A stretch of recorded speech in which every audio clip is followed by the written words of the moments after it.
সবচেয়ে অবহেলিত আত্মীয়ের নাম হলো ফুফু।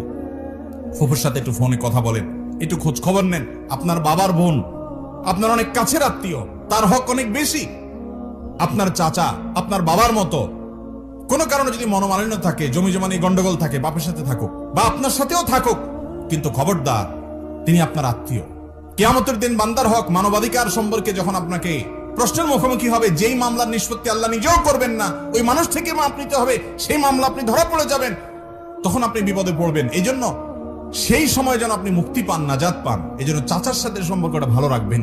চাচাতো ভাই বোনদের কোনো হক নষ্ট করবেন না, ফোনে যোগাযোগ রাখবেন। এই যে সম্পর্ক বজায় রাখা, খোঁজ খবর নেওয়া, বিপদ আপদে পাশে দাঁড়ানো, এক। নাম্বার 2, দানের ক্ষেত্রে অন্য গরিবের চাইতে আত্মীয়দেরকে প্রায়োরিটি দিতে হবে।